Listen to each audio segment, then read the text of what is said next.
Bonjour à tous, c'est Olivier de Poupy School, j'espère que vous allez bien. Aujourd'hui, nouvelle vidéo, on se retrouve encore une fois avec Emeline pour qu'elle nous partage son expérience. Effectivement, elle avait des mâmes avant de créer des crèches. Je sais que ça intéresse beaucoup de porteurs de projets, du coup on va échanger par rapport à ça. Donc, bonjour Emeline. Bonjour à tous.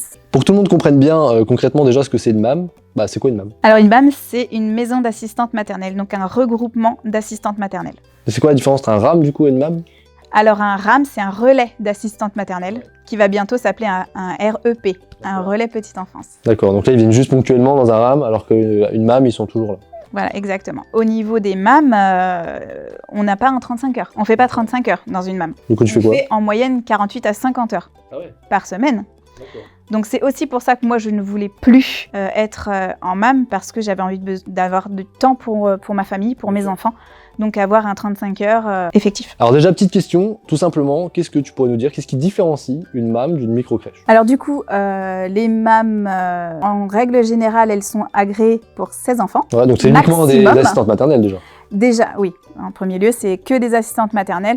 Alors, c'est vrai que moi, dans les MAM où est-ce que j'étais, on était toutes professionnelles de la petite enfance. Voilà. Donc avec un CAP à côté ou... on était toutes soit auxiliaires ou CAP petite enfance. Voilà, ça c'était notre choix à nous de pas être avec des assistantes maternelles qui n'ont pas beaucoup d'expérience dans la petite enfance. Pour vous dire un petit peu la différence, dans les MAM, du coup, il y a maximum 16 enfants, alors que dans les micro-crèches, on est en plus un peu plus cocooning avec 10 enfants. Ouais. On est au même nombre, on est 4 professionnels en MAM, mais 4 professionnels en micro-crèche. Alors moi, le seul point négatif que je trouve en MAM, c'est que du coup, il n'y a pas de hiérarchie. C'est ce qui pêche un petit peu dans chaque structure, dans chaque MAM, parce que les MAM ne sont pas des structures. Dans chaque MAM, ce qui fait que les MAM ferment, c'est qu'il n'y a personne pour mettre un peu tout le monde sur le même pied d'égalité. Ouais, chacun a la même responsabilité.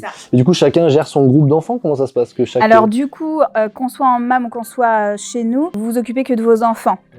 Donc après, nous, on avait un fonctionnement un peu différent parce que du coup, comme on avait toutes travaillé en micro-crèche avant, du coup, on gardait le fonctionnement micro-crèche. Sauf que dans le principe, dans une MAM, normalement, c'est tu t'occupes de tes enfants, les enfants que tu as en contrat.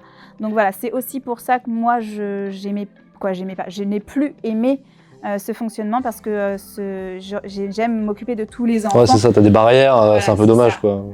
T'as un enfant qui pleure, c'est pas le tien, ça serait dommage de pas s'en occuper. C'est un peu compliqué de ça. Alors après, c'est compliqué aussi au niveau administratif parce que du coup, moi j'adore la gestion et du coup, j'aimais beaucoup gérer.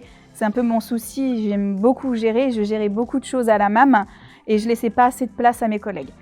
Donc du coup, voilà, c'est aussi pour ça que je suis partie et que j'ai voulu créer mon propre projet pour prendre mes propres décisions et puis pour pouvoir être libre de faire les choix que je souhaite pour tout. Et comment ça se passe du coup contractuellement? C'est les parents qui sont encore sous contrat avec toi? C'est toi qui as des contrats un peu comme en micro-crèche ou il y a une différence de fonctionnement? Alors du coup, c'est complètement différent parce que les parents signent un contrat, donc les parents sont parents employeurs. C'est ça, comme chez eux en fait, comme une assistante à la maison. C'est complètement autre chose. Donc les parents sont employeurs de l'assistante maternelle. Donc du coup, on a un maximum 4 enfants sous notre responsabilité. Ouais.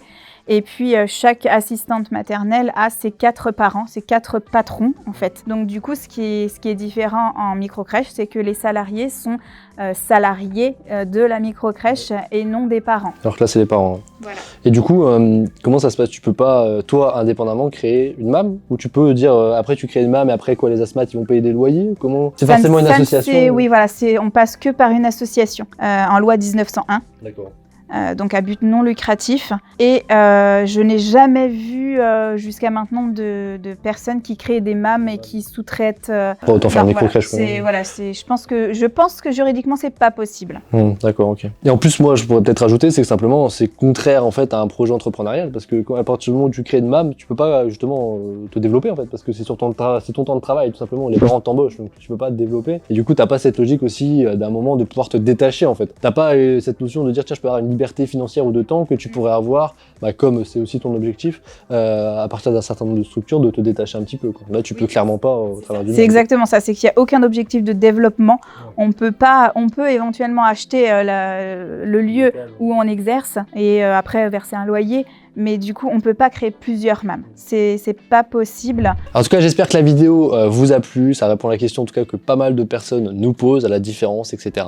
Merci en tout cas, Amine, pour avoir partagé ton expérience. Et je vous dis maintenant à très bientôt dans une prochaine vidéo. N'hésitez pas à la partager, à liker si vous l'avez aimé. Dans tous les cas, je vous souhaite la réussite dans votre projet. À très bientôt. Au revoir.